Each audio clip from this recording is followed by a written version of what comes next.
Good afternoon, everybody. Welcome to Interviewing Wednesdays. We're very glad you're with us. It's January 6th, 2021, first session for the new year. For those people who are on Zoom, we ask that if you have any questions, you enter your questions into the chat box. That way, when the speakers take a break, we'll get those questions answered. For those people who are on Facebook, if you just will please enter your questions into the comment field. I am monitoring that feed and I'll make sure we get those questions answered for you.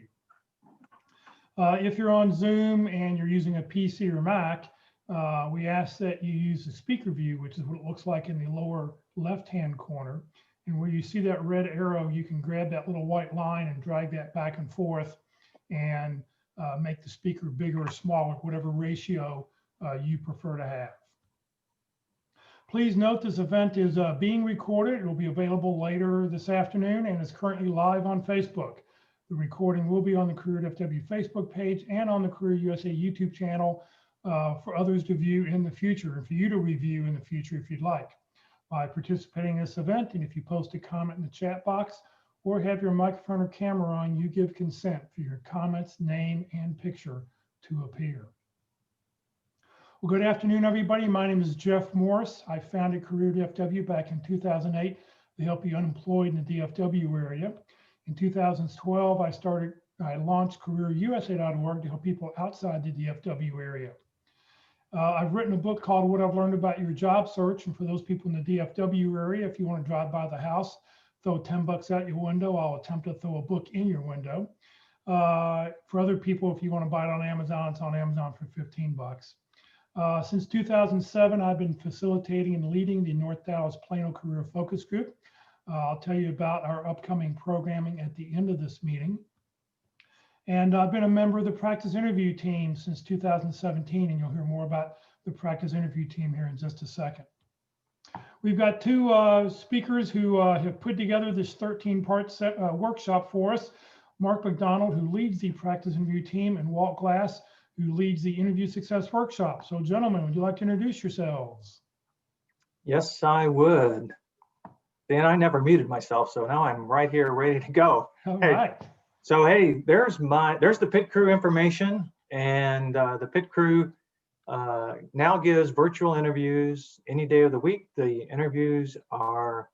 actual interviewers are hiring managers that are mostly volunteers. A few of them are retired like myself, but most of them are also in job transition, so they're walking in the same shoes you're walking in at the same time. And so we work on improving your interview skills, and not just the basics, which we want you to develop for sure.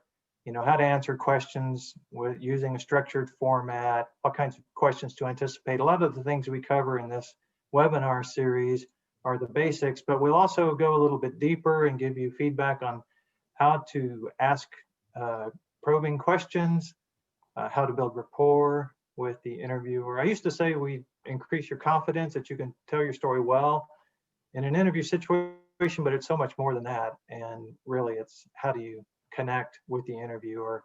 How do you distance yourself, demonstrate your uniqueness and your value?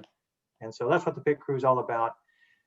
When you're ready to practice, you need to send in a job description and a resume. It takes 2 to 3 days for me to organize all the people involved, which would be you plus 3 other of my volunteers. We do the interviews on Zoom. They take about 45 minutes. At the end, there'll be a 15, 20, sometimes 30-minute discussion about the interview. You can ask, all the questions that you'd like. You don't have to have a particular job in mind to come and practice. You can go on LinkedIn or Dice or Monster and find your dream job, so to speak, a job that really looks good to you. It may be in another city that you'd never consider moving to, but go ahead and send that in and we'll give you a chance to practice against that and start to develop your skills that I mentioned. And so that's what the PIT crew is about. All free of charge? All free of charge, yeah. All volunteer based. Let me mention one other thing, maybe 2 other things. I besides the PIT crew, I coach a little bit, and I coach just on one of the very important questions you may be asked, and that's why did you leave your last job? So if that's a complicated answer for you, a lot of people are these days are gonna say, well, I worked in the restaurant industry and COVID came and, my company had to lay me off. So that's pretty straightforward. But if it's complicated, then let's have a discussion, you and I, a little coaching session. We'll figure out how to tell that story. And so you can request that same way you request a interview, is to send me an email at dallasbitcrew@gmail.com. And then the last thing is I encourage you to link in with me. Do send me a brief note that said, hey, I met you on the interview webinar on Wednesday. That's all I need. And I'll add you to my network, which is mainly people in the Dallas-Fort Worth area. So for those of you from out of town here, may not get as much benefit, but you will get some benefit for sure. So go ahead and request a LinkedIn, and you and I can join our networks. Well, good afternoon, everyone. Walt Glass. I also like to help people with their interviewing skills, and I do it through the Interview Success Workshop. This is a workshop that's designed to help you figure out where do you really stand in interviewing and how can you improve that so that you are selling three things: I am, I do, and I help. Who you are, what you do, and how you can help them, all culminating in differentiation from those other candidates. So how do we do it? Well, we do a Zoom interview online. It's very informal. It is not a mock interview. It's more like the learning interview. And we have to begin with the fundamentals. So what are the fundamentals of those selling that I am, I do, I help? What are the fundamentals of differentiation? How can we say things like being in the interviewer's frame of reference instead of our frame of reference? So we talk about those things. You'll get a video of your interview. It's a very powerful thing to look at yourself and see how others see us. Because we think we look like this, but when you listen to yourself, it sounds different, because we don't sound like ourselves as we hear ourselves. You got to hear how other people will hear you. The sound is different. So how we get through that is very easy. We just have some fun getting together. You get some questions over categories, get strategies, approaches, techniques, ideas, options, how you can respond to different types of questions. With that in mind, and you get with that, you also get some your interview video. Along with that, you get a handout, and it goes over some of these differentiators and other things to help you improve your interviewing skills. So it's very informal. You can start over, you can pause, you can think, you can relax. I call it learning without squirming. So come on down and join us. Look me up on LinkedIn. It gives you the details about the Interview Success Workshop in my About section. You have to be registered to attend. So just send me that email to the Yahoo address. I'll send you some availability, and you and I can get something scheduled. All you really need is a job description. I don't even need your resume for day one. It should be a typical job that you're looking for, the one you want to interview for. So I will be listening for responses that are relevant to that particular job description. So let's have some fun. So come on down. I'm going to put something in the chat window about it. You can see where you can get in touch with me as well. So my closing for you is so you asked me, what does it cost to learn? Nothing but some time invested in your career and your future. The Pit Crew offers no charge. I offer no charge. We give you the opportunity to improve and see how you can win that interview. A lot of things have to happen before you get to that stage. We're glad to take you forward through that next step. Walt, thank you much. Mark, thank you very much. All right, well, today is session number 1 for the next 3 months, January, February, March. We have 13 Wednesdays, and we have 13 lessons that we're going to be going over. So the first workshop today is called Preparing to be Interviewed, How Employment Recruiting Works, and Developing Interview Tools. So Mark and Walt, take it away. all right, here we go. Let's share my screen. This one right here. You guys got it now? You're good to go. Okay, 2 topics today, really. Preparing to be interviewed is the first topic, and then we're going to talk a little bit about how recruiting works. This is the first session out of 13 sessions, and here's all 13. If you've been with us before, the topics haven't changed. We've added one subtopic, which is 9B there, changing careers or industries. So how you might want to prepare for your interview and deliver your interview if you're changing careers or industries. They are in a slightly different order. Walt and I spent some time over the break to optimize the presentation. So some of them were 45 minutes, some of them were an hour and a half. So we tried to balance them out. And if you look at them from a high level, you'll see that today we're doing number 1, that they really come in 3 groups. So the first group is preparing to interview. So we're going to spend 5 of the 13 sessions on preparing to interview and recruiting and things like that. One different topic. Then the middle group of 5 is all about effective interviewing. So we'll pursue that all as a bunch. And then the last group of 3 are some special topics that are best handled after you've studied up on all the previous 10. So they're a little more advanced topics, a little more, let's say, challenging to pursue and build upon the previous presentations. So I want to mention here that this go-around, this is the 3rd time we've done it, and we're improving it as we go. We want to focus more on audience engagement. Walt and I discussed this, and then we took a look at what we've been doing. It's been mainly a tutorial. When we were meeting face-to-face, it was much more of a discussion. And so we'd like to get back to having more of a discussion if possible. The slides are still in tutorial format, but please ask your questions when they occur to you. And we're going to pause and we'll answer those questions. And also, we have some questions for you. So please participate in answering those questions. And we're going to try to make this a little more active this time, a little more interactive this time around. Also, we're going to focus a little bit more than we have in the past on connecting with the interviewer. So this is a very important part of, the actual interview is demonstrating empathy and building rapport.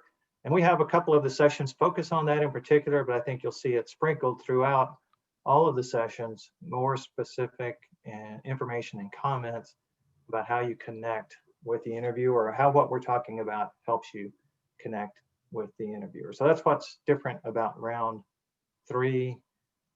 And let's go on. Okay, so here we go, interactive right away. First question, I don't know, Jeff, you built a question here? Okay. So do you know your Myers-Briggs personality type? And don't worry if you don't know, because you can just say, no, you don't. And do you know your top 5 Clifton strengths? Okay, so these are all yes answers, which is, when you have to say no, we coach that, don't say no. So if you have neither one of those, just say, yes, I have neither one. And for those people on Facebook, if you just want to just put down A, B, C, or D. A for yes to both, B for yes to Clifton strengths only, C for Myers-Briggs only, and D for yes to neither one. Wow, look how balanced these are.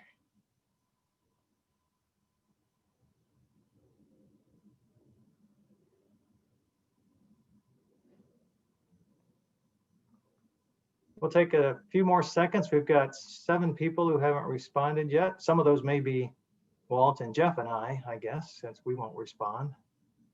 All right, okay, so it looks like that's we can stop it there. So about 20% of you, 1 in 5, have both of those Clifton strengths and Myers-Briggs, about evenly split. Again, about 1 in 5 to 1 in 4 have those. And then 1/3 have neither one. Okay, very helpful. And I'm not going to talk a lot about those, but I will mention them. We can go ahead and close that. Thanks for that, everybody. Yeah, for those people on Zoom, you'll just need to X out of that little box upper, just to close out that little poll. All right, ready, Jeff? Go forward. Yep. Okay, so I asked that question because getting prepared to interview is an opportunity to spend some time getting to know yourself if you haven't already done it. And over time, your desires and motivation for work may have changed a bit. So, and it's important when you go into an interview to know the kinds of things you like to do, the kinds of things you consider your talents, your strengths, your weaknesses. You'll be asked about your strengths and your weaknesses, what your personality traits are. And so these assessments like Myers-Briggs and Clifton Strengths will give you some guidance. And I've taken both. I found them to be very accurate for me personally.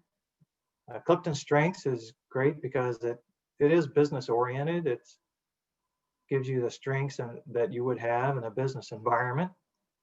It also, those assessments also give you a voice. Sometimes if you want to talk about your strengths, you can use those Clifton Strengths descriptions, and each description comes with some words that tell you what they mean if they're not obvious. You know, intellection is one of mine. What does that mean? I have to look it up every time. I think it means, you know, I like to solve challenging problems. So sometimes they're not all that obvious, but they do give you a voice. So do those assessments, learn about yourself. I have to tell a story about Patrick Newfer, who landed about a year ago. And he came through the pit crew. He's with the pit crew probably 9 months before he landed, but early in the process, he took an assessment, and the assessment said he wasn't very good at what he had been doing, or he shouldn't expect to be very good at what he had been doing, which really surprised him because he thought he liked it. You know, he thought that his, you know, kind of challenges were company specific, the companies that he worked for. He was so surprised he took a different assessment and got the same answer. And what he really found out was that what he had been doing, he really did not enjoy doing that. I mean, he enjoyed doing other things. It wasn't completely off. He was a sales business development person, but the aspects of doing that were more on the technical side than on the relationship side, for example. And so he found himself a job where it was more technically oriented, much happier, and interviewed better because of it. And so sometimes you find things like that you need to move in a slightly different direction, and you'd be much happier and be more successful if you did. So that's what Clifton Strengths can do for you. Mark, Yep. just an FYI, not this Friday, but next Friday, we're going to have Brandy Shade with us to talk about strength finders at our Friday meeting. So for anybody who hasn't taken strength finders, if you want to take it over the next couple of weeks, or if you just want to find out about it, join us a week from Friday on the 15th. Yeah, very good. I highly recommend that. And based on my own experience, it was very accurate, and it did give me words and phrases to use when I was describing my strengths. And we have a session that delves a little bit deeper into strengths in the series. But now we're talking about getting prepared to interview. And let me say, just in general, that most people do not realize how much time it takes to get prepared to interview. And let me just this week, we had one of the panelists land, and he was reflecting on his job search, and he said something I think is true. It was true for him for sure, that when he had an interview, a specific interview, and we're going to talk about that next week, but let me compare and contrast here. When he had a specific interview, his guidelines for himself and his recommendation to others was that you spend 5 hours preparing for every hour of interview time you expect. Okay, so that's 5 hours of preparing just for 1 hour of interview. And I would add to that there's a lot of preparation that goes ahead of that, general preparation, which we're talking about today. I don't know if I put a number on it. Maybe Walt can think about that. But most people are surprised about how much preparation time it takes to get started with your job search. And so, you know, you have your resume, you have your LinkedIn, but you also need to prepare to interview, and that's what we're talking about today. So it's going to surprise you as you start to go through this, what it takes in terms of time. So reflect on the answer to the question, What is important to you in your next position? Okay, people are going to ask you, why are you motivated to come to work here? Why do you want to work at this company? Why do you want to do this job?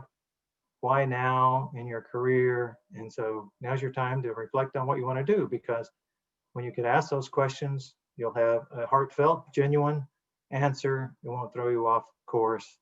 You'll say, yeah, I'm talking to you because there's a purpose behind the conversation, and that purpose is, and then you tell them. Okay, let's move on to getting prepared to answer questions about your resume. So if you put something on your resume, you need to have a comment about that. Not necessarily a star story. We're going to talk about stories in the next slide, but a comment about that, because you may get asked, likely get asked, and sometimes this is a favorite thing, is often it's popular to put bullet points on your resume. The bullet point says, detail oriented, or, something like that, some value that you have. And so the interviewer may say, well, tell me what detail oriented means to you. And so there's your comment, 20 or 40 seconds on what that means. You also want to have those comments demonstrate value, not just what you did, but the value that you added by doing that. And so this sounds something like, this is a very kind of brief statement. I've helped, for example, would you like to hear? So I've helped companies recover cash by improving their sales forecasting process. For example, in my last job at XYZ Corp, I recovered $800,000 of inventory over 6 months without increasing delivery time. Would you like to hear how I did that?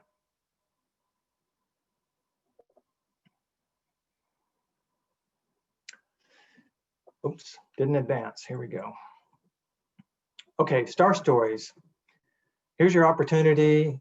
And we have a whole session on star stories. I'll just talk about it briefly. Star is a format for answering questions. It helps you to focus on what's important. It helps the interviewer to place the story in context. So the first part of the S is the star story. The S is the situation. Then the T is the task that you took, set about for yourself. A is the action that you took, and R is the result. Okay, so star stories, and you want to start developing those star stories in advance. And then in the next slide, I'll talk about some of the topics you want to cover, but think about what you've done in the past, what you've achieved in the past, and prepare a story that says, when I was working at XYZ Corp and been there for a couple of years, or I was give your title, what you were doing at the time, we faced this task or this challenge that needed to be done, the action that you took, and then the result, okay?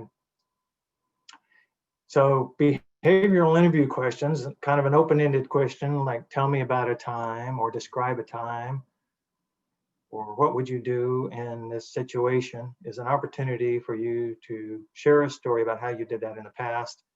And the result is the most important part. The hardest part about star stories, well, there's several hard parts, but one of the hardest parts is making them short enough.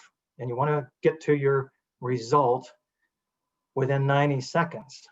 Result is where you really make a connection with the interviewer. They likely will not remember all the details of what you've said, but the result's going to be a great achievement. It's going to be something you're proud of. You're going to smile, you're going to lean forward, and they're going to celebrate with you in their mind, and they will remember those results, no doubt about it. And so when we talk more about star stories, we'll talk about using them to build rapport. At this point, you just want to have a pretty extensive catalog of star stories. And how do you do that? I would say, to get started, take your career, take every year of your career, even all the way back to the beginning, and think of what was your greatest achievement that year, and what was your greatest learning experience that year. Okay, what did you learn that you've been able to use for the rest of your career? And then for every year of your career, so if you've got 20 years of experience, that's 20 pairs of stories that you can pull from your library when you get ready to prepare for a specific interview. Okay, so here's, besides doing what I just suggested, which is your achievements and your learning experience from your past, you are going to be asked about the tools you've used or the tools you're familiar with and how familiar you are with them, about the processes you may have run, a waterfall development process or an agile development process, or a process for forecasting, a process for logistics, shipping, what kind of processes you have run and how experienced you are in those. You'll be asked about your skills, your abilities, your knowledge about certain things that the company is interested in. They're certainly going to ask you about your relationships with customers and coworkers and bosses. That's a very important and often asked question about how you get along, or when you faced a challenge, when you didn't quite understand what your boss wanted you to do, when your boss disagreed, when you had a coworker who wasn't pulling their weights. Those are very common questions. So think of stories that cover that.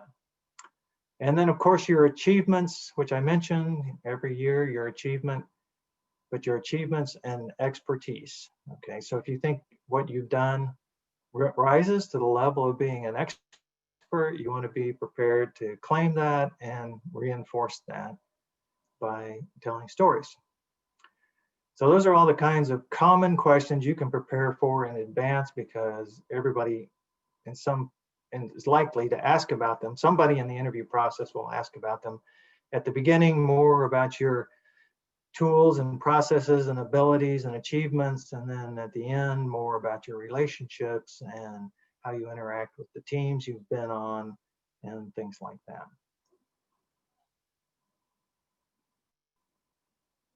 Yeah, somebody mentioned talking here about a master resume. That's a good idea as well.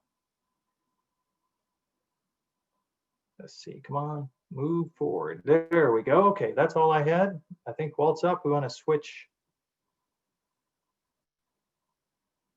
screens, Walt? Or you want me to keep going? There you go.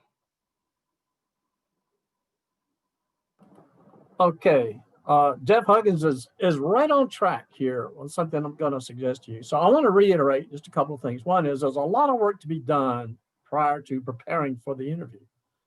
And just to go back over, knowing who you are, how to describe yourself, knowing what you want to do, what a clear path would be, so that you can begin to learn how to communicate that during your networking and during your interviewing process.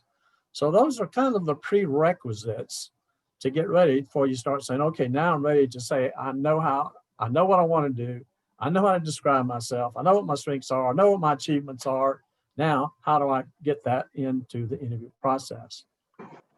So I just have one slide. It kind of reiterates what Jeff Huggins said in his chat window, which is you take your resume, and I suggest we use some kind of format like this, where you say every item, every line item in your resume, every soft skill, everything you've done is on the left side. So now, what's your experience with that? What was it that you did? What was the value add?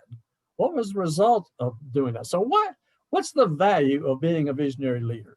How did you demonstrate that? How can I tell you? And then, is there a star story associated with that? That would come from your library of star stories. So now this assumes that you are ready and have done your resume, have put down the information that represents you and the achievements that you have. So every item in it, you can begin to tell a story. So that would be generic. This is part one of preparing for the interview. Part two is going to be next week, where we talk about why it takes 5 hours to go through and prepare for a specific interview. But these are the things that I suggest you do. You don't have to necessarily use this format, but you must know your resume. There are people who do not remember and know their resume. You've got to know it backwards and forwards and be able to discuss anything in it. So work through this. This is all your basic preparation that you can then apply to a specific job, where you pull out all the things of this master resume, like Jeff was talking about, to make a tailored resume, which is a subset of the master that's very relevant to the job description, and then has the information you can now provide be readily prepared and easily prepared to answer these types of questions.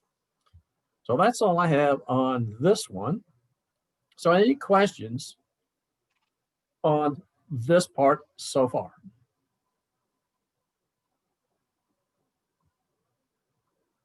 Well, one person did ask a question. How do you spend 5 hours of prep time for each hour of an interview?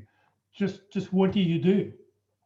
Well, we're going to get into that in the detail. I'll give you a little preview of it. How many hours do you think you need to spend researching the company? How much time do you think you ought to be doing that prior to the interview?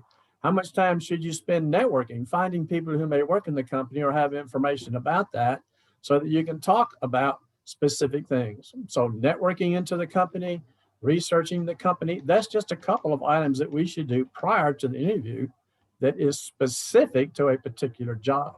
And there's others, but those are the two main ones. Thank you. All right, I guess I need to switch back.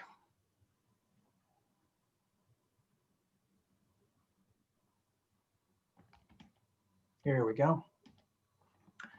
Okay, we're going to move on now to recruiting on. Let me just add to one other thing that besides what Walt said about preparing specific for an interview is you're going to come up with specific star stories for the interview against the job description that you have for your interview. So your generic ones you prepared in advance may not hit the mark exactly, and so you'll want to have some that are specifically related to what's in the job description that focuses on the aspect that they're looking for in the job description. So that's another thing you want to do in your 5 hours of prep time.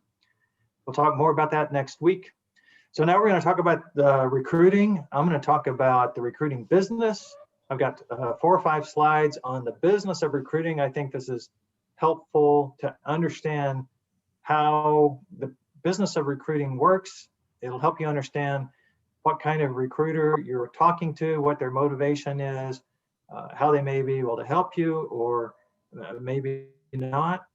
And then Walt will talk more about dealing, specifically engaging with a specific recruiter, kinds of questions you want to ask and things like that. So let me get started here by covering a few statistics. And I think on one of the slides we showed previously, it said, you won't remember all of these statistics. So I'm going to summarize them at the end and tell you what I want you to take away from this. Here's a very interesting statistic. 70 to 85% of jobs are not posted. Wow, that's a big number. And I spent a lot of time thinking about this, and I don't know if it's that high, but it's a big number. It's at least twice as much as the posted jobs, it may be 2 times as much, okay, which would mean what you see when you go through all the postings that are out there, maybe half to 1/3 of what's actually available or possible. But let's talk about, if you do have a job posting, it's not hidden. This is a real job posting. How are they filled? How do they get filled? Okay. So 40% of those job postings will be filled by corporate recruiters using their connections. So it is important to try to connect with corporate recruiters. And if we ever get back to the opportunity to have job fairs again, that's a good place to go and actually meet them face to face and have a brief conversation with them. But in today's environment, you can do it by email or by phone. And if they have downtime, they'll spend some time with you. If they don't, they may not engage, but they will notice. So they do a lot of their work through first and second level connection. So a first level connection is someone they've talked to, right? And the second level connection might be somebody who's referred to them, likely an employee in the organization who's sponsoring you or told the recruiter that you'd be a good candidate because they know you. And so first and second level connections, 40%. About 10% of the jobs are filled by corporate recruiters through their applicant tracking system or through job searches that they do on their own. So they don't know anybody, the employees don't know anybody that's going to be qualified. Then they may go to their internal tracking system, which pulls up the history. They'll do a search on their tracking system If they don't have their own internal tracking system, they may actually go out to public job boards and search that way, or search through LinkedIn. But if you look at just corporate recruiters, and take those two together, then that says about 4 out of 5 are hired through first and second level connections, and 1 out of 5 they hire through the job boards or their applicant tracking system. Now, not all jobs are filled by internal recruiters, which is the word I'm using for corporate recruiters. An internal recruiter, they work for the company that is hiring. There's also agency recruiters, and so some companies use agency recruiters instead of having their own internal recruiting organization. Some companies give their more difficult or their more higher level recruiting to outside recruiters, but about 20% of posted jobs are filled by agency recruiters. And then interesting, if you've been in the job search, this probably resonates with you, but about 30% of posted jobs actually go to internal candidates. So there's lots of reasons for this. Because fairness, a lot of companies, bigger companies, are required and feel compelled to make sure they look around outside and don't just consider internal candidates. But about 30% of posted jobs do go to internal candidates. So let's summarize this and say, if those jobs really weren't there, that 30%, what this says is 2 out of 3 jobs are filled by corporate recruiters.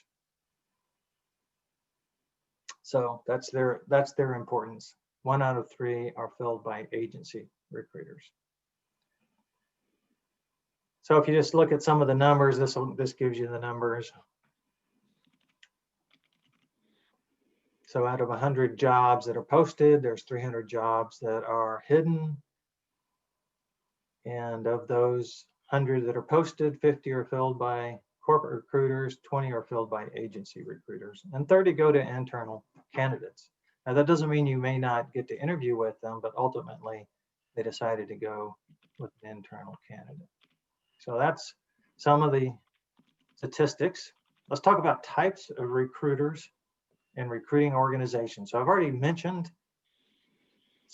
the different types. So let's talk about them kind of all by themselves. Corporate recruiters rely on first and second level connections primarily. Resume, keywords, and content is critical for ATS screens. So the 20% or so of their effort that doesn't involve first and second level connections are coming through an ATS screen. And so this is where you want to have your resume that's rich in keywords that they're looking for. If you do get contacted by an internal recruiter, by a corporate recruiter, you need to have done your research. You need to be prepared. Even when you apply for a job, you need to do some preparation for that call that you may get from the recruiter. So you need to have done some of your research. This might be informational interviewing. It might be LinkedIn research, but be prepared to answer questions and leverage your connections within the company. So if you have some connections within the company, either past coworkers or people you've developed through informational interviews, then leverage them, because you become, if you get someone to sponsor you inside the company, you become a second degree connection to the internal recruiter. And this puts you in a completely different category, frankly. So if you just apply online, there's some good data that came out about 6 months ago. It's an article in Forbes. If you just apply online, you have about a 2% chance of being contacted by a recruiter. If you apply online and then have somebody in the organization give you a reference, contact the recruiter on your behalf, you have about a 50% chance of being contacted. So that's a big difference. That's why we call that the fast lane. So you move right to the top. I've been pretty amazed how this works. And I had this happen to a pit crew candidate a few months ago. I was talking to her afterwards, and I said, because she solicited someone inside the company to sponsor her, and then very shortly, a few hours later, she got a call. And I said, well, did the HR recruiter that called you ask you any qualifying questions? And she said, no. The next step in the process after being referred by an employee was a conversation with the hiring manager. And that's where she went, right to that next conversation with the hiring manager. Oh, okay, agency recruiters, outside recruiters, sometimes called third party or contingency recruiters, they place a premium on the most placeable candidates and the most valuable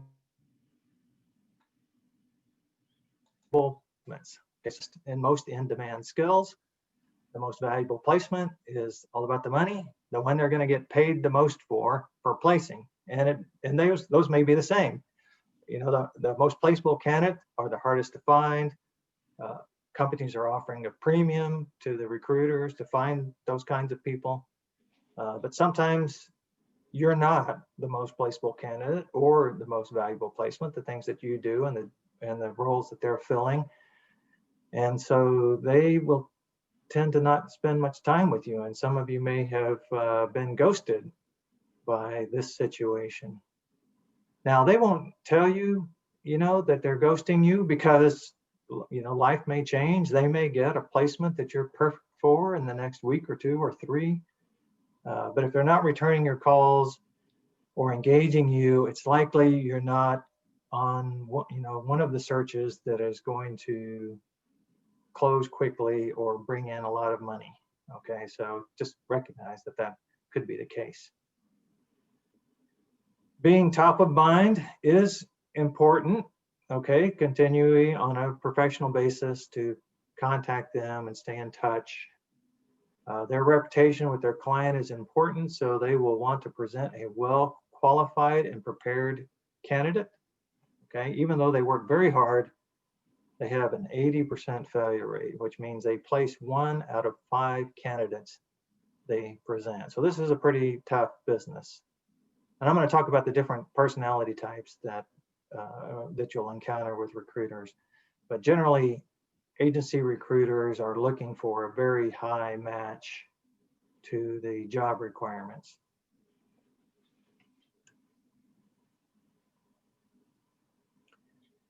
Retained recruiter. These are people like Korn Ferry is the one I know the best. They find candidates. So they will go out. Oftentimes these are confidential searches. So they go out and find candidates. If you contact them and you're not on their list already, they will refer you. They may refer you to another recruiter, a sister company, or just refer you outside of the company. So they still want to be helpful, but they're not going to engage with you. Oftentimes they are not interested at all in unemployed candidates. Okay, so retained or executive recruiters, they go out and find people. Here's some jobs that are definitely hidden jobs because they're confidential. Recruiter personas. If you've been in the job search, you've probably encountered every one of these. So the first persona is a rookie, very busy, works with easy hires, fast and furious, efficient. They just want to make a placement. Okay, so the first or second qualified candidate is good enough and they'll go forward with that. Okay, so these would be for lower level jobs where there's lots of potential candidates. You want to find one as quickly as possible usually, and adequate is good enough. Okay, that's what the rookies work on. Talker. So this is another kind of interviewer, recruiter, kind of recruiter is mostly interested in volume and not so much in quality, but they will use their talking skills to motivate people. And those people include you, that this job is interesting for you, and their client who is going to hire you. So they will push you and use their talking skills to motivate you, to motivate people to take action. You can tell when you're working with one of these types is they will tell you to do exactly what they say. They will tell you how to interview. They will tell you how to change your resume. My experience has been they will try to get you to change your resume into something that may not be true. Okay, but you know, I wouldn't be offended by that. They're just telling you that if you can't put that on your resume, I'm not going to be able to take you forward. You've got to decide if if you can put that on your resume or not. But they know very specifically what you need to do, what you need to say, and they will share that with you, all under the motivation to get this finished as quickly as possible. Get them paid and get you to work. So that's a talker. The third type you'll encounter is the tailer. This is the kind you want. A collaborator tends to place candidates that match 8 out of 10 of there's a typo, of the real requirements. And so they often have their own version of the job description based on an intake document, an interview they did with the hiring manager or the hiring company. What they know and the insight they have may not completely match with what the published job description is, so they can be very valuable in this regard. They will work with you to tailor your resume. Your success stories are important. You want to sell them on your candidacy so they can sell your candidacy to their client. So this is where you have your star stories. Much like an interview, when you get a chance to talk to them, they're going to want to hear those stories. They will share them summarized with their potential clients when they pitch you. The relationship you build with this recruiter is important. And I had one of these in my career. He placed me, I was about 15 years into my career, and he placed me, and for the next 15 years we did business together. I hired him, and so he was very instrumental in getting me placed at that time because he represented me well and prepared me well. And we had a good relationship. We just, clicked.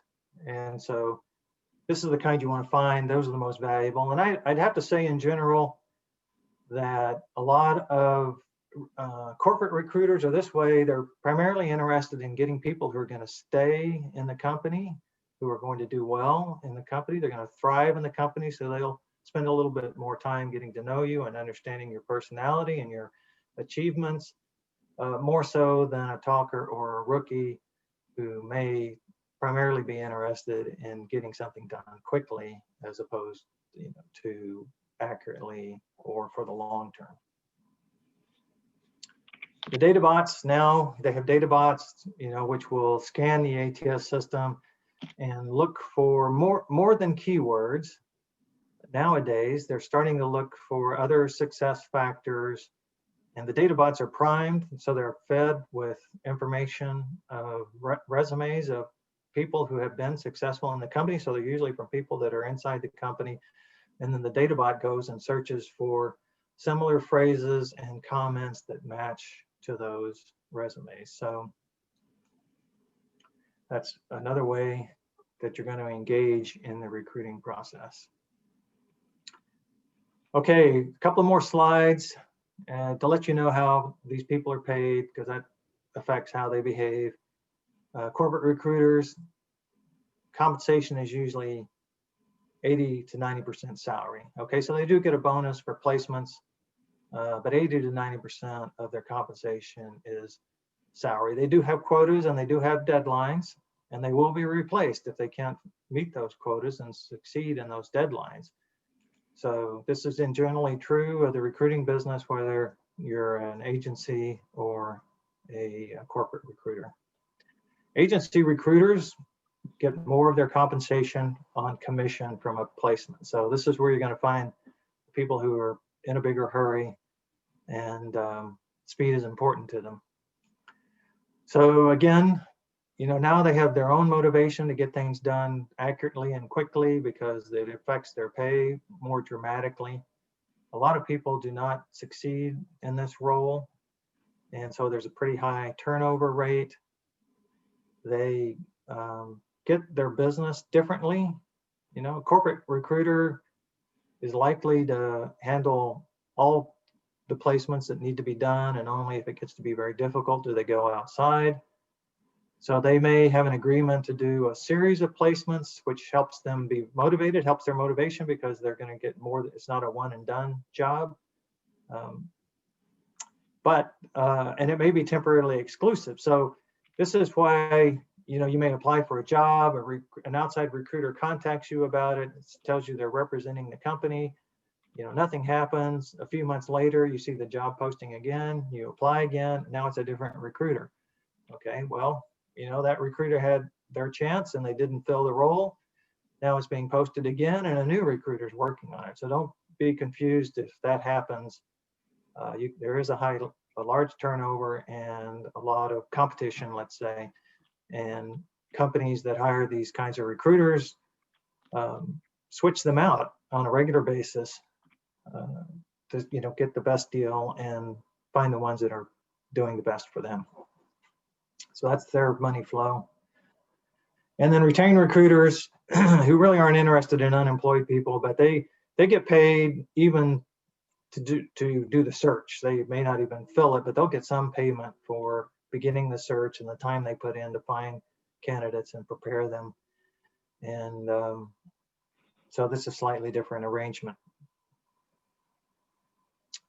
Okay, let me wrap up with this one. This is very interesting. So the right recruiter, I encourage you to engage with recruiters. When they engage with you, you can keep in mind if they're going to be a tailor or some other type. The tailors, the collaborators are the ones you want to engage with. And so those are the ones that can really help you. And here's how they can help you. They can help you keep your search confidential. Okay, so they're not just going to broadcast your resume like the talker might or the rookie might. They're going to work with you, and you can, if you need to do a confidential search, if you're still employed and you're searching, then they can help with that. They are a direct conduit to the employer. They may have insight into what the company is really looking for as opposed to what's on the job description. They can come with their own recommendation and references. So they may, give a personal recommendation. They said, I've spent some time with Karen and I've been working for you guys for several years, and Karen's a really top candidate, right? So that's their own personal reference and recommendation to the company that you would be the right person for this role. Here we go. They can tell you about unposted opportunities.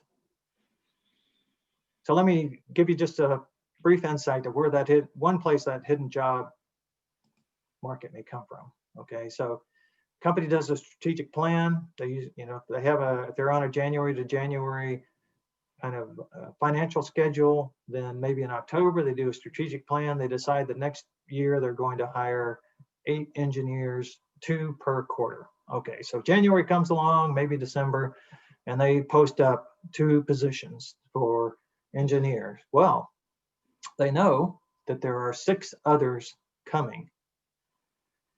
And so let's say through this job search for the 2 specific engineers, they find a candidate that looks really good, but they didn't intend to hire them until June. They didn't intend to fill that role until June. They may go ahead and accelerate it for the right candidate. So here's a job, it's available, never been posted.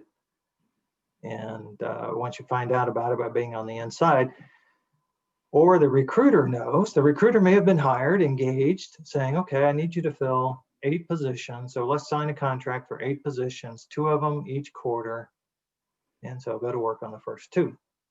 So they know about these 6 other roles that are into the future. They will, in some cases, give you feedback, okay, especially these collaborators, right? So, they don't want to waste your time. They don't want to waste their time. If your standing is not going to be good enough to carry the day, then they can share that information with you. In the spirit of having a relationship with you, they may think you're placeable. This particular opportunity is not going to work out, so they'll tell you, and you can move on. Yes, here's more. Differentiate different opportunities. This is a good one. So sometimes companies will be posting for jobs that are at different levels, right? So it's not quite sure which one you might fit into, what's your background. So you can have a conversation with a recruiter to help sort that out. They can help you understand what the salary ranges are, and in that multiple role case, what's the difference between a manager, a senior manager, salary and responsibility and things like that. They can give you insight that might be very hard for you to get any other way. Provide you with honest feedback on your expectation, review your resume, help you prepare for interviews, and offer negotiation advice. They do work for their client, but they don't get paid unless they get a placement. Okay, so they do have some motivation to help you and be well prepared and to come to a negotiation that's acceptable to you and acceptable to the company. They know a lot of employers, and they can give you ongoing advice and support. So this is the relationship I happen to have. Matthew Reeves, I still remember him. We worked together professionally for 15 years. And he'd send me, a Christmas email every Christmas. He was on my side, and when I had the opportunity, I sent business to him. And I hope you find someone like that as well. They have to be nurtured, and they'll be very helpful though, if you do happen to find one that's a collaborator. I think I'm done. There we go. Walt, up to you. Well, do you want to take a few questions now? Or you want to wait till Walt? Yeah, well, let's go ahead. All right, so a few questions. Denise asked, a large number of recruiters or gig jobs. Can you talk about gig recruiters? I mean, I guess big agencies that hire, 30 or 40 people. You're working for the agency, well, I guess. gig recruiters are going to fall into this rookie persona. Now, they may not be rookies, but finding somebody to do a 3-month or 6-month contract is more of about the first acceptable candidate, right? The first acceptable candidate. And so oftentimes they are very interested in what your salary requirements right up front, because, based on what they've got so far, they expect you to be acceptable in terms of the skills they're looking for. And so the only sticking point to them may be, would you accept the salary, or what do you actually need? And then they'll go forward with you. So it's less important that you be a match in terms of personality. I've had some people who were kind of discouraged, who took a gig job, and they said they didn't include me in any of the meetings or any of the team meetings, or they just didn't pay that much attention to me. And I said, well, that's the way gig jobs are. You're not an employee. They don't expect you to be an employee in the future. So it's the same way with the recruiters. They're looking for, usually very quickly, because if it's a contract job, they need some boost of help for a short period of time. And so they want to fill that job very quickly as well. Does that help? Yeah, one other sort of thread that sort of went through here was talking about, so if we're unemployed, don't use agency recruiters. I need to say that that's probably false, because if you think about it, right now, there are a lot of really good people out there because of COVID, because companies have gone and laid off massive amounts of senior staff, junior staff, all throughout the boat. One of our LinkedIn teachers on Tuesday is Kurt Vonnemotter, who is a retained recruiter. He doesn't care if you're unemployed. What he cares about is, can you do the job and will you fit in this organization? So being unemployed, I wouldn't take, just because you're unemployed right now, the unemployment numbers are too big. There are a lot of unbelievably great people with great resumes out there. It's just a matter of finding the right thing. So, when the economy was going gangbusters last, February, before everything stopped, yeah, maybe agency recruiters wouldn't, because they would be reaching out. But don't discount anything, because you never know what's going to sell you into the job. Yeah, and I think you may have, maybe I didn't explain what I was talking about here, but very well. So I put this slide together and I summarized it because I think too many people don't realize how important corporate recruiters are. So agency recruiters have their role. About 1/3 of positions will be filled by agency recruiters. Those are positions that are actually available. They don't go to internal candidates. And about 2/3 will be done by corporate recruiters. And I think people don't realize how important the corporate recruiters are, but that doesn't mean the agency recruiters can be ignored. So. Right. Thank you. Any other questions? Well, yeah, Sandra said, so how do you get connected with recruiters? I'm going to cover Uh, some of that. Yep, Walt's going to cover that. Networking Okay. is the short answer. Ask people, recruiters that they worked with, and how did they do? So, Walt, you ready to go? Let's go.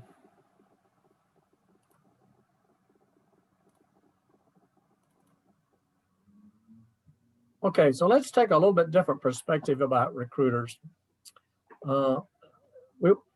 To work with recruiters effectively, we really need to understand them. This is all about almost all your conversations with anyone at any time, not just in the job search anytime, is understanding them, their frame of reference, and listening to them from their perspective. So what is their perspective? How can we work with them effectively? The last thing I would suggest you do is spend all day in your pajamas applying online. No, you don't have to wear pajamas. But nonetheless, that is the slow way. So we get this 2% return. But we need to learn to work with recruiters, but we can't depend on recruiters. And here's some of the reasons why and what our expectations for them to help us. So remember, they're not in the job search business. They are not out there to help us find a job. I think we all understand and know that. But sometimes we think that once we contact them, that they're going to be able to match jobs with us and they'll be calling us. Well, it's a low percentage. It's almost like the job postings that we might do when we post our resume out there. They'll take anything, I mean anything, to not select us. It's more of a deselection process than it is a selection process. I've seen job descriptions with errors all over them, duplicate things. I mean, it's just a mess. They're poorly written. You can't depend on them. We'll get into job descriptions in a later session.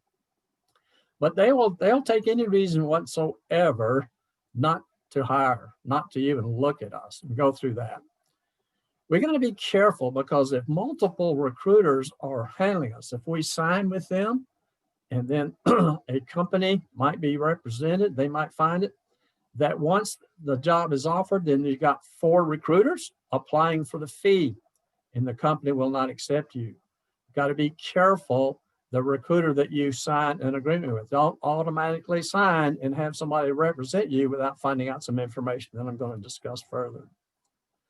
Of course, they put the company interests first, but let's realize it. They are in business for themselves. They get their money. They do not want to spend time that's useless. So they do a lot of things to just say, I want to work with the most successful candidates. I want to work with the ones that are going to be easy to place. They will take the easy path, the short path to success in their particular job.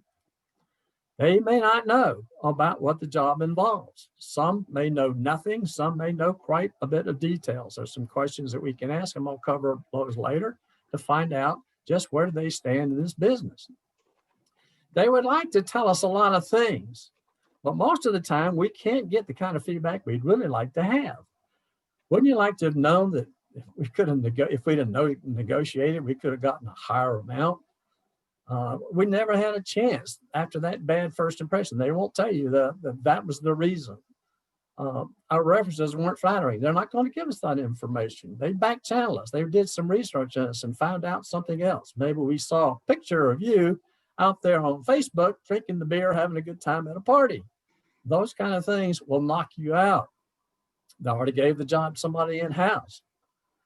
Only a few social media posts were deal breakers, right? Our last few just didn't look well. We're inconsistent in our resume, in our LinkedIn, in our social media. We don't show the same messages. And the team is actually dragging their feet. We want to know why isn't this thing moving along? And remember, companies have everything in the way of job search or job in hiring in their job search process. Anything can delay hiring. Hiring, unfortunately, is one of the most dysfunctional processes in companies today. It is a poor model.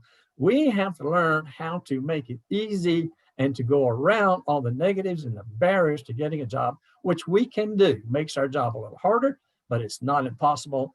We need to figure out how we can work with them to make things easy for them so that they can choose us. Now, if you fit into this category, they'll probably knock you out, right? If you're looking to switch careers, oh, that's too hard. You don't fit the job. They're looking for somebody that's going to immediately fit all the requirements. If you don't have the right kind of experience in that job, they're going to throw you right out. If you got a spotty work history, if you don't have the must-haves, the absolute requirements for the role, and if you're trying to change industries. Now, we're having a new topic in session 9 about changing careers and changing industries and the work that we need to do to be successful when that situation occurs to us. So it's coming up later on. So how to find the right recruiter? Somebody asked this question, how do we do that? What do we do? Well, you've got to know something first, and we've talked about it already. What is your clear path and your experience in the field that you're pursuing? Do you have that readily available? Is it in your resume?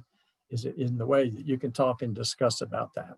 If we can't do that, then we can't really talk to a recruiter. We can't talk to anybody about what we're really looking for, what we enjoy doing, what we like, what our achievements have been, what our successes have been. And that kind of information is going to make a huge difference. If you don't have it, it's not going to be easy to talk with a recruiter.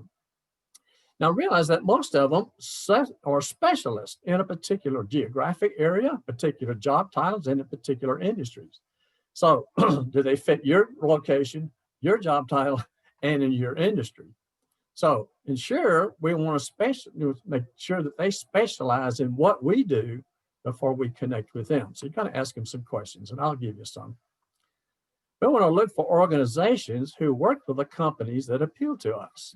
That means we have to have targeted companies. So we go out to a targeted company, a company we'd like to work for, look at what kind of positions they're posting, gives us some kind of idea. Are they hiring? What kind of people are they hiring? What's that information? It's not just is there one out there that I should apply for? It's going to give us more information. So who are the organizations that represent them? Who are the companies, the recruiting companies that would be representing them for looking for posting and placing people? So who are your trusted friends and professional connections with their experiences about staffing firms? So talk to people and say, well, did you use a recruiter? Who was it? What was the firm? What did they do? How did they do? How did they work with you? So people that have landed, if you see when somebody's landed, it was through a recruiter or anyone, it's okay. Anybody that's landed recently is much more willing to help us than those who have not. Those people who have not looked for a job in the last few years, they don't know what it's like out there. I know a person who's had to be his ex-wife said, how come you can't get a job? How come it's taking you so long? They don't realize it. And the unfortunate news is she got a job within a week when she lost her job. So now she has proof that it doesn't take a long time. But it was through a connection. It was through somebody she already knew. It was that short path that she took to enable that to occur. Now, look for online reviews. You look them up on LinkedIn, look up people, go to a company, put the company name in Google plus recruiter or HR, and you'll find out people's names in that company of the HR people inside of that company. And there you can get a contact. Now you can see your second connections on LinkedIn. Does somebody know that person? How can you contact them, reach through them? So there's ways that you can work to connect. But look on Glassdoor. You got to take these things, these reviews, with a grain of salt. You might find a person who is very negative in that particular job, in that particular department. Maybe it was a job mismatch. You don't have any of the reasons why it didn't necessarily work out, but that should not be considered an indictment on the whole company. So maybe it is, maybe it isn't, but that's where you want to validate and find information. But so just remember that you'll see both ends of the spectrum of things on these reviews. I found that in our company handed out surveys to our customers. We get surveys today. God knows you call somebody and ask for something, you're going to get an email for a survey today. And so I wish I had my AI to respond to all those things. But nonetheless, when you get something on Glassdoor, it's mostly because people are unhappy. They don't like something. I suggest that you don't post those kind of things. When you post negative comments out there about something, they find those things, you're going to be knocked out. They don't want to hear about people that complain and don't like that kind of stuff. But anyway, keep in mind about those reviews, Glassdoor, et cetera. So we have to have some knowledge of, they have to have some knowledge of the company, the industry, and the hiring manager, et cetera. So the more knowledge they have about those three things, the better off we're going to be in working with that particular recruiter. So there's some ideas about finding them. So check their media, check their website, ask questions, see if they actually understand their practice answer. Their answer. So more. Let's talk about, I'm talking with a recruiter now. So I'm going to do due diligence on a recruiter. Now, due diligence means I'm going to find out if I really want to work with them or not. What kind of information do I need to know? So one of the first things we can ask if you get this cold call is, can you tell me what information you have that interested you in contacting me? Okay, how did they find out about you? What is it that maybe that you saw, that they saw, from whatever information? Sometimes it's a resume, sometimes it's a referral. It can be from different sources.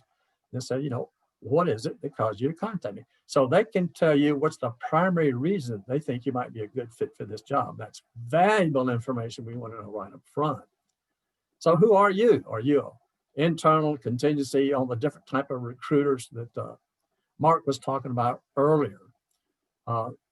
I know that Toyota uses this RPO, this recruitment process outsourcing. They outsource a lot of their hiring, particularly when they were hiring like 6,000 people or something like that, 3,000 to 6,000 back when they moved to the North Dallas area.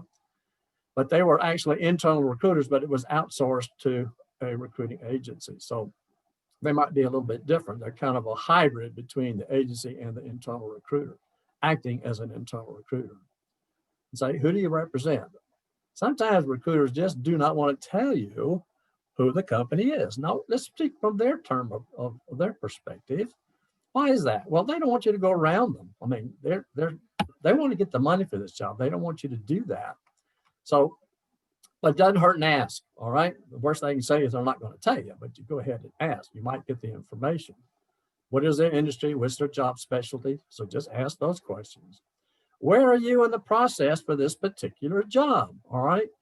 Typically, it goes into these 4 phases. They started researching the candidates, the position, then they start screening, then they start presenting, and then the company makes some sort of selection.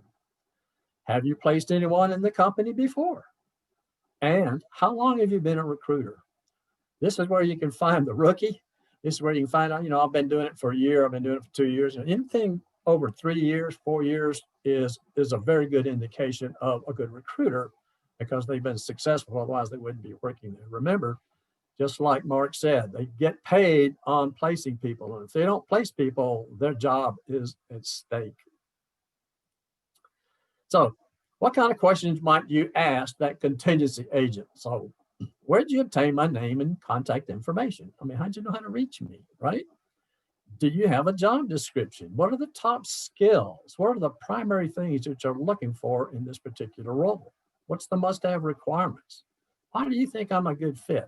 That's all kind of leading towards, what is it that you're looking at me to say, I can do these types of things for them? What's their priorities? What do you know about the job, the company, the culture, their leadership style? Do you know the hiring manager? Those kinds of information is very valuable to us. What's their hiring process? What's their style of interviewing? How do they go about hiring people? Why did the last person leave? That's a great question. Is this a new job? Is it somebody that left in the last position? What do you know about it? And how long has the job been open? That'll kind of tell us where they are in that phase. For the corporate recruiter examples, you can ask a little bit more detailed information, because they should have some more information available to them. What are the day-to-day responsibilities? What are the characteristics, to represent their corporate values? Those are the soft skills. What are they looking for? What's your favorite part about working at the company? Since they're an employee too, what do they like about it? What does success look like in this position? How is it measured? What would they expect me to accomplish and do for them? Are there opportunities for professional development? I'm going to kind of put that down lower on the list, because I don't want to sell the fact that I'm looking for a company to teach me or train me, because people don't hire us to do that. But it's also nice to know what kind of characteristics of this company do they have professional development? Do they have that sort of thing involved in the company? The larger the company, the more they should say yes. The smaller the company, the more they should say no. Who will I be working with? And what you see is the most challenging aspects of this job. Now, these are just sample questions that you can ask to try to find out what they know, what they're looking for, and what you can now start talking back to them about how you match this particular role, or find out that you don't match it. All right, maybe this isn't one you want to pursue. It just doesn't make sense. One person said, how did you choose me? He said, because you had the word development on your resume. That one key word was the only one they searched for. You have a lot of development, and so we called you. Well, how well do you fit that role? Well, certainly it's unknown. So what do recruiters look for when they're looking at our resume? The quality of the presentation, the format, the organization, the flow, the easy to read. Which one would you like to look at first? One on the left or the one on the right? Which ones you think they will pay a little bit more of attention to? Easily seen that the one on the left, it would interest me more because I can find out more information rapidly and quickly and reading less than I can with going through the other one. Hard skills that match the job. So 80% of online applications don't really match, but what hard skills are absolutely required? And this is kind of a great area because I'm going to take project management certification because it's kind of a hot button with me. I would love to tell a recruiter that we put a man on the moon that wasn't a single certified project manager on that project. Fairly long, fairly complex, fairly involved, and nobody was certified. But today, if you look at it and you say, oh, they put down that you have to be a certified project manager. Well, I may have 20 years experience, 15 years of experience in project management. I may have written the PMBOK, the project manager book of knowledge, if you're familiar with that. I've done this sort of thing. So my experience makes up for it. We've got to be prepared to show how that can happen during our interview in the beginning. But what are these hard skills that they're looking for? We want to say they're going to look at what kind of achievements we've done, what kind of hard skills and what soft skills that you have, and the results and the value of those things. So those metrics are important in those bullets. They're going to look for career progression. They're going to look at your years of experience. They're going to look at the type and size of previous companies that you've had. So let me go back to the years of experience, because some of us are kind of, we don't want to show that we're old. We don't want to show, we're worried about ageism. We're worried about putting dates on our graduation from college because they're going to say we're old. I'm not going to, pay attention to that.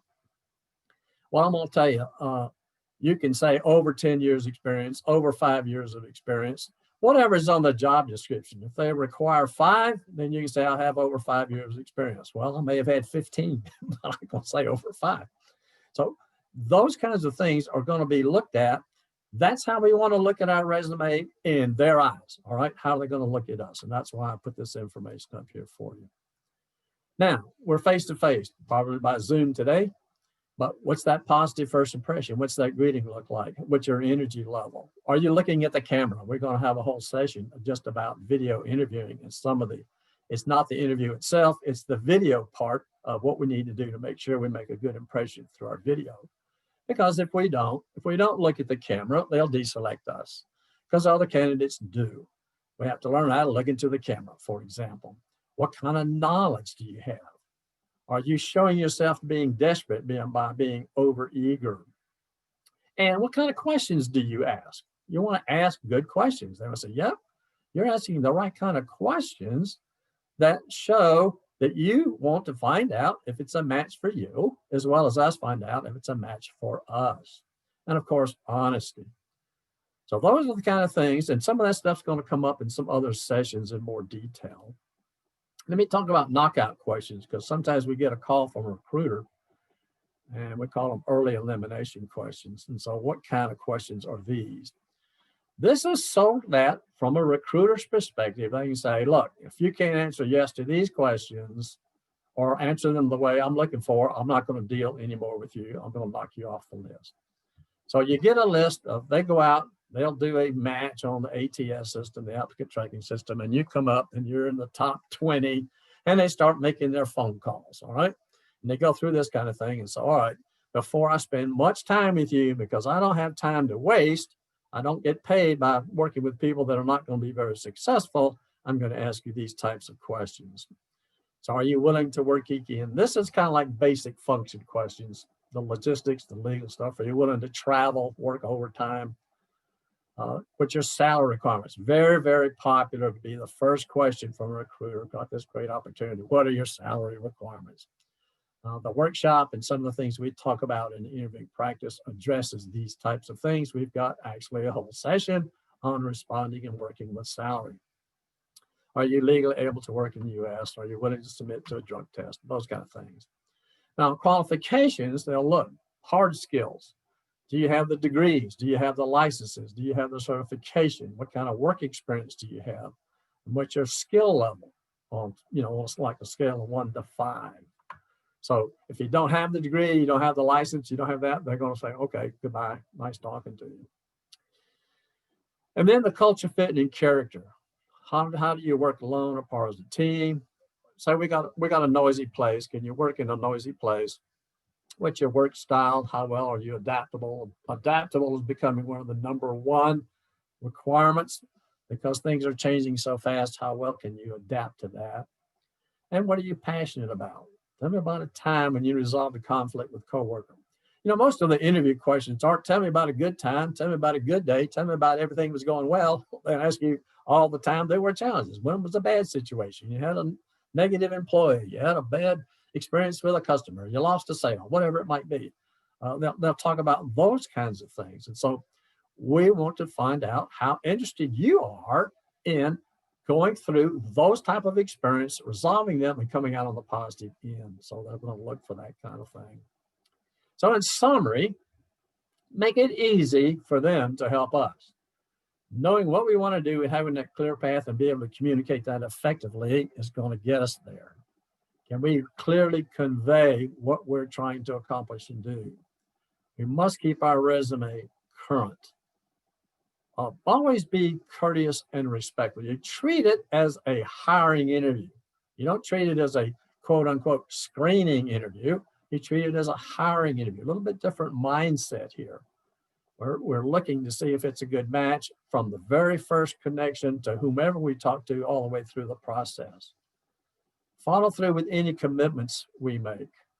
I am expressively loud about commitments. I use the word commitment a lot. If I have a commitment, one, I don't make a lot of them because I keep them all. So I'm careful about the commitments I make. But if you make a commitment, follow through with it. Always follow through with it. If you don't, you're going to set that negative impression. Equip them so they can represent us. Give them the information. The good news about recruiters is they're on our side. They want to find a placement. They're hoping that we are that candidate. So easily tell them the information that they need so that they can represent us. Use whatever method of communication. Ask, how would you like to connect with each other? How would you like to follow up status? Would it be an email? Would it be, if you even ask that question, you're opening the door for follow-up communication instead of the ghosting. So yeah, I'll be sure you can say they can contact me, email, you can call me, or they may say, oh, don't worry, don't call me, I'll call you, which is often their implied response. Offer referrals to them, all right? So say the job didn't work out. Say it went to somebody else, whatever. You followed up, you found that out, you talked to them and said, well, I have other people that that you might be interested in for these types of roles or these kinds of positions that we've discussed. Would you like that? Now, what recruiter gets a referral from a candidate? Very, very few. You want to be remembered. You want to make a connection. You want to have some empathy from their perspective and their job and their stuff and how you can help them. Extremely different. And stay connected even after we've landed. All right. Going back to Mark's example of working with a recruiter doesn't mean that's a one-time event. You had a nice rapport with them, you had a nice connection with them, you had a nice experience with them. Those are the people that you still want to stay connected with from time to time. Okay, you go back through this. I want to say one other thing. I want to go back to star stories briefly in summary before we get into any more questions. We talk about emphasizing building a connection and building rapport. The star story is one of the best tools for accomplishing that because the people live the story through us. As we tell a story, people will identify with us and they will experience the story as we tell it. How you tell it is extremely important. Were you excited when you went through that experience? Did you have fun when you went through that experience? What was it like? I mean, if you show grimacing pain about all the difficulties and challenges you had going through that particular experience to reach that particular challenge, as opposed to those who were enjoying the challenge, liked going through the process, enjoyed meeting with the people and getting all the right people together, whatever it might be to accomplish that, and were really proud of the accomplishment and the impact that they had and the way you told that story, people will remember how you make them feel. Not what you said, Maya Angelou. That's true, and that in the star story is going to help accomplish that a great deal. Okay, any other questions in the chat window about working with recruiters? Nothing really popped up. It's just, how do you find a recruiter? I mean, I think, a recruiter is just one way. It's just one of the tools that you have in your tool belt. Quite frankly, 75 to 80% of jobs are found through networking. So you've got to reach out to people you've got to reach out even people you don't know and set up informational interviewing. And I know we talk about that later on in the session. So recruiters, everybody wants to get hung up on recruiters. Don't allow yourself to do that. There's, it's just one part of the interview process. It's actually the smaller part. Good comments, Jeff. It's the 10 to 15% part. Applying online is, yes, you should apply online, but that's night, weekends, and very selective applying. If you have a target company, it'd be good to get into their database. So you would apply online to get into their database. But yes, you still want to work with them, but most of us, maybe not most of us, but some of us may be relying on the recruiters to find us a job, and that's a mistake. That's a mistake. We have to use them effectively, but the networking and the contacts and the connection, all that is going to be a lot shorter path. Yeah, we'll talk about that, and you guys will see in another session. We'll talk about it in another session, but you'll see that oftentimes an internal recruiter doesn't even get involved until you have made a contact inside the company and that employee refers you.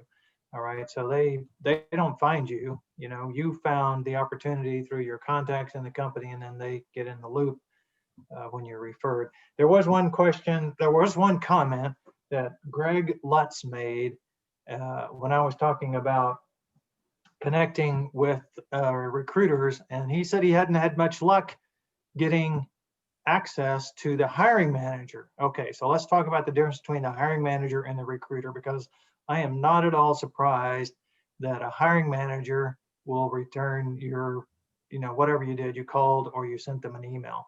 Okay, you need to find connections with the recruiters. Many organizations, the hiring managers depend on the recruiters to keep, how the sausage is made hidden from them, and then in the end, when the recruiters narrowed it down to a handful of candidates, the hiring manager gets involved. So your goal is not to reach the hiring manager, it's to reach a recruiter.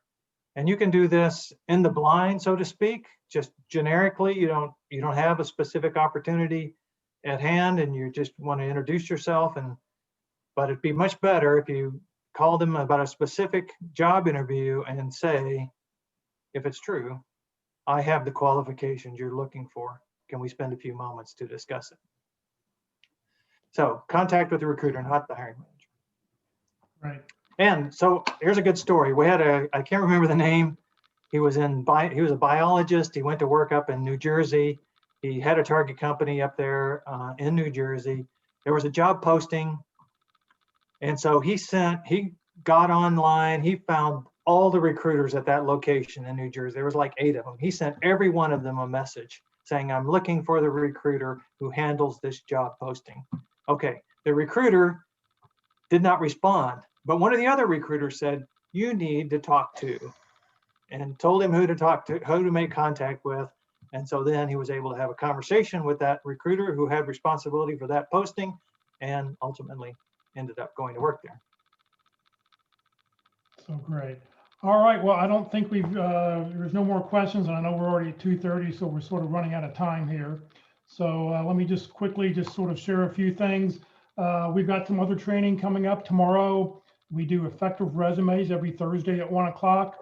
If you'd like to submit your resume, we'll tell you how to do that tomorrow before the session starts. And if you want to get rid of your header information, so your name and phone number and address don't appear, you can hide that because it will be on Facebook and on YouTube in the future. This Friday at the North Dallas Plano Career Focus Group meets at 9:30 in the morning. We'll be doing open forum. We'll be talking about whatever questions you've got about your job search.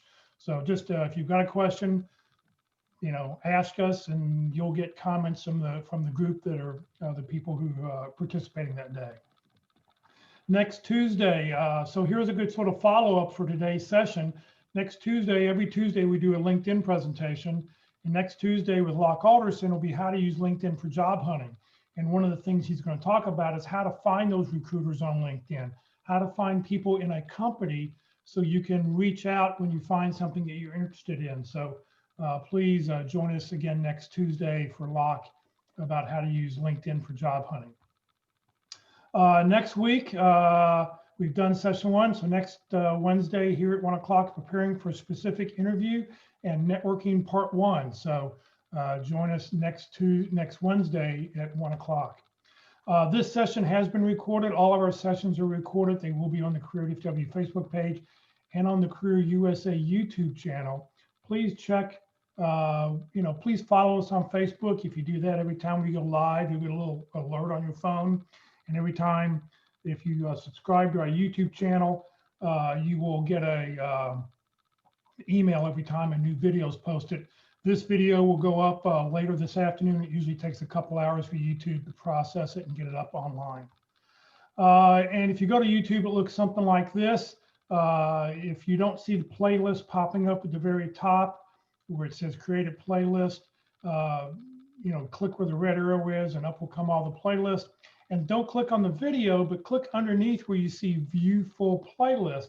And what that will happen for all the interviewing ones, up will come all the different sessions that we have recorded. You can go back and watch anything you'd like to see in the past, or what we'll, as like I say, we keep adding as we go in the future. If you haven't joined our LinkedIn groups, we have a Career USA LinkedIn group and a Career DFW LinkedIn group. Our Career DFW LinkedIn group currently has 12,799 members. So today, one of you will be 12,800. So if you want to join, please do so. Please remember, or please note with the Career DFW, we're just a 501c3. We're a nonprofit organization. We have no full or part-time employees. Walt's a volunteer, Mark is a volunteer. I'm a volunteer. Everything I've done over the last 12 years has just been my little charity to give back to people in career search. We survive on donations. Hopefully that when you do get your next great opportunity, that you will make a donation to help us continue to do what we're doing here. So have a great weekend, or have a great rest of the week. Have a great rest of Wednesday, and hopefully we'll see you tomorrow, Friday, or next week for session 2.